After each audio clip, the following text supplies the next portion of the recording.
Now, for some UK-based businesses that rely on trade from Egypt, the escalating violence and unstable political situation in the country have made supply routes increasingly unstable.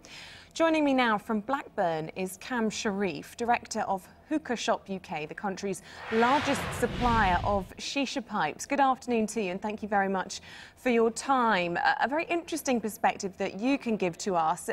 The instability in Egypt over the last few weeks has had a real impact on your business.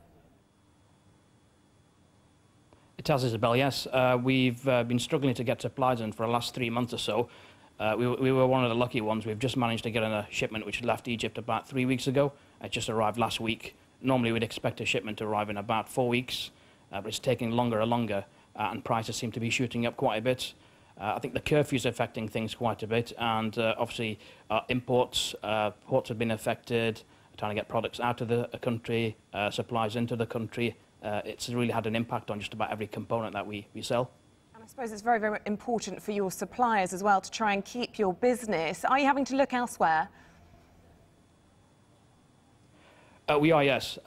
We were one of the lucky ones. We've got a supplier who's actually based in Germany, but the family's based in Egypt. They've, for the last year, been trying to source products from China and Europe and other countries. Obviously, they've probably been expecting some sort of trouble to happen. And I visited Egypt about 3 weeks after the revolution, and I found everyone was quite in a jubilant mood, especially other suppliers, because they thought things may change. But obviously, the recent violence affected everybody. And since you've returned from that trip, have you been speaking to your suppliers? And if so, what's their view been of the recent bloodshed, particularly this week? I'd say I think they've been expecting it for the last couple of months. Obviously, we've not been seeing it on TV every day, but if you live in there, you've probably been feeling the tension that's been building up. So I think some of the traditional suppliers who don't really export a lot, they're struggling because most of their supplies are sourced locally. But because we deal with one of the international companies, they're able to apply supplies from other countries, so they've been already trying to source products. But obviously, it's affected their staff, shipments.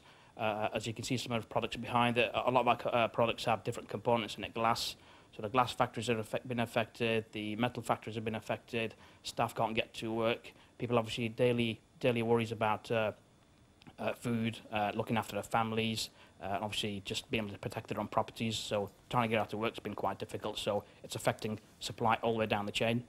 Okay, Cam Sharif, very interesting to talk to you. Thank you very much for your time.